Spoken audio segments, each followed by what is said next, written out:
दोस्तों, आज की कहानी है राजकुमारी का विवाह। बड़ी ही दिलचस्प कहानी है, तो कहानी पूरी सुनिएगा।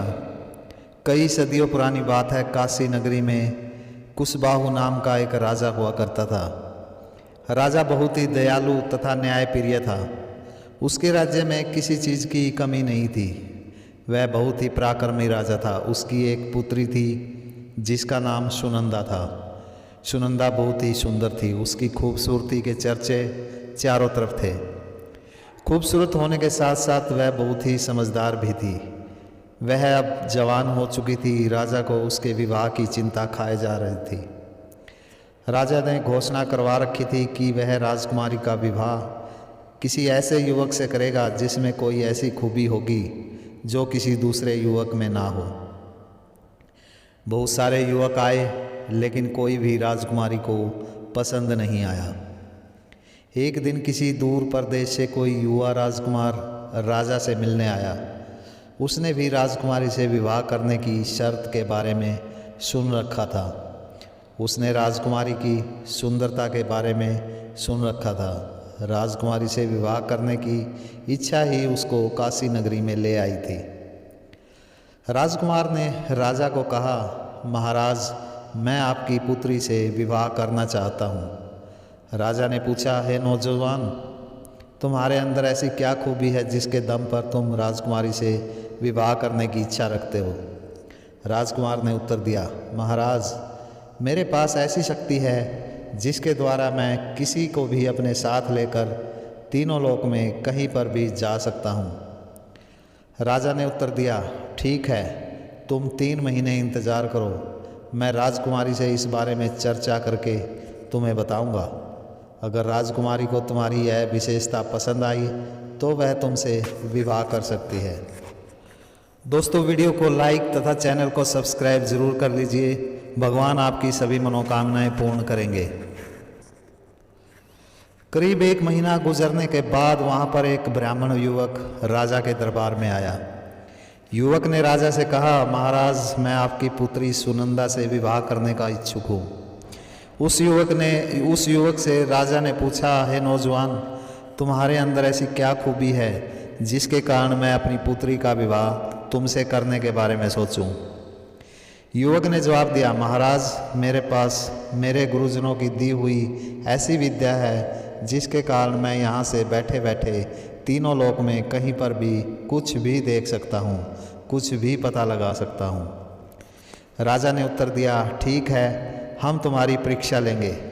तुम 2 महीने इंतज़ार करो, उसके बाद हम फैसला लेंगे कि राजकुमारी का विवाह तुमसे करें या नहीं। कुछ ही दिन बीते थे कि वहाँ पर एक तीसरा युवक भी राजा के दरबार में आ गया। राजा ने उस युवक से पूछा, हे नौजवान, तुम कौन हो? उस युवक ने उत्तर दिया, महाराज, मेरा नाम यंगरूप है और मैं एक लोहार हूँ। मैंने आपकी पुत्री के विवाह के बारे में सुना है और मैं मानता हूँ कि मैं राजकुमारी के लिए एक योग्य वर हूँ। राजा ने उससे पूछा, हे युवक, तुम्हारे अंदर ऐसा क्या विशेष गुण है जिसके कारण राजकुमारी तुमसे विवाह करेगी? यंगरूप ने उत्तर दिया, महाराज, मेरे पास मेरी खुद की बनाई हुई एक ऐसी तलवार है जिसका वार कभी भी खाली नहीं जाता, चाहे वह दुश्मन कितना ही मायावी या फिर ताकतवर क्यों ना हो। मेरी तलवार अंधेरे में, पानी में, ज़मीन पर, आसमान में कहीं पर भी दुश्मन छिपा हो उसको ढूंढकर वहीं पर मार देगी। राजा ने कहा, ठीक है, तुम 1 महीना इंतज़ार करो। यहाँ शाही मेहमाने में रहकर नगर में मौज मस्ती करो। 1 महीने बाद राजकुमारी अपने लिए किसी योग्य वर का चुनाव करेगी। राजकुमारी से शादी करने के इच्छुक तीनों युवक राजा के पास आ चुके थे और तीनों की विशेषताएं राजा को बहुत पसंद आई। राजा कोई भी फैसला नहीं कर पा रहे थे कि किससे राजकुमारी की शादी की जाए। नगर से बाहर जंगल में एक दैत्य रहा करता था। राजकुमारी की सुंदरता के बारे में वह दैत्य भी जानता था और उस दैत्य के दिमाग को राजकुमारी के रंग रूप ने हिला के रखा हुआ था। दैत्य राजकुमारी के यौवन का रसपान करना चाहता था। इसके लिए उसने एक दो बार राजकुमारी के अपहरण करने का प्रयास भी किया, लेकिन सैनिकों ने उसके इरादे पर पानी फेर दिया। वह राक्षस हमेशा ही राजकुमारी पर अपनी निगाह रखता था ताकि मौका पाते ही राजकुमारी को उठा सके। आखिरकार उस राक्षस को एक दिन मौका मिल ही गया। वह राजकुमारी को उठाकर नगर से हजारों कोस दूर एक घने जंगल में ले गया, जहाँ पर कोई आ जा नहीं सकता था। वहाँ जाकर उसने राजकुमारी को एक गुफा में कैद कर दिया। राजकुमारी को महल में ना पाकर राजा ने चारों तरफ अपने सैनिक दौड़ाए, लेकिन राजकुमारी का कहीं पर भी कोई पता नहीं चला। राजा को अचानक उन तीनों युवकों की विशेषताएं याद आई। उन्होंने तीनों को अपने पास बुला लिया। राजा ने उन तीनों को राजकुमारी के अपहरण की बात बताई। ब्राह्मण युवक ने राजा को कहा, महाराज चिंता मत कीजिए, मैं अपनी विद्या से अभी पता लगा लेता हूँ कि राजकुमारी इस समय कहाँ पर है। दोस्तों, वीडियो को लाइक कर दीजिए, चैनल को सब्सक्राइब ज़रूर कर लीजिए। भगवान आपकी सभी मनोकामनाएं पूर्ण करेंगे। इसके बाद वह ब्राह्मण युवक वहीं ज़मीन पर अपने पोथी पत्तर लेकर बैठ गया और थोड़ी देर बाद राजा से बोला, महाराज इस समय राजकुमारी यहाँ से कोसों दूर रफगान नामक देश में एक घने जंगल के बीच एक गुफा में कैद है और गुफा के बाहर एक खूंखार राक्षस बैठा हुआ है। राजा चिंता में पड़ गए। उनको चिंतित देख पहला युवक यानी राजकुमार बोला, महाराज आप चिंता मत कीजिए, मैं अपनी शक्ति के बल पर अभी आपको वहाँ पर लेकर चलता हूँ। राजा ने उत्तर दिया, है नौजवान, मैं भी वहाँ जाकर क्या कर पाऊँगा। वह दैत्य बड़ा ही खूंखार तथा ताकतवर है। उसकी ताकत के आगे मेरा कोई भी बस नहीं चलेगा और वह मुझे एक पल में ही मार देगा। यह कहकर राजा उदास हो गया।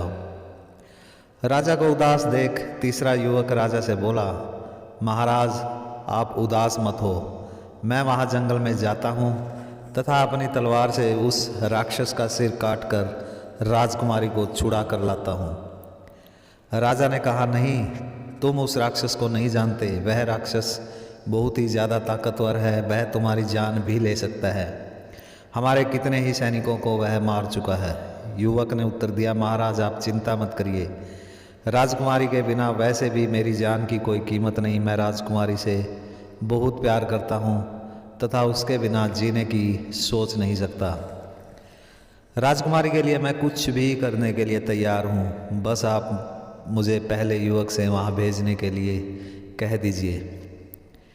पहले युवक ने अपनी शक्ति के बल पर तीसरे युवक को वहाँ घने जंगल में भेज दिया। तीसरे युवक ने अपनी तलवार से उस दैत्य का सिर काट दिया तथा राजकुमारी को छुड़ाकर वापस राजा के पास ले आया।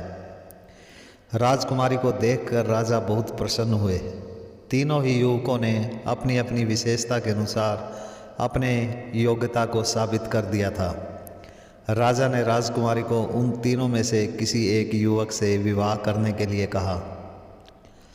राजकुमारी ने तीसरे युवक को विवाह करने के लिए चुन लिया। राजा ने राजकुमारी से पूछा कि तुमको तीसरा युवक ही क्यों पसंद आया, जबकि तुम्हें बचाने में बाकी दो युवकों ने भी अपना योगदान दिया था।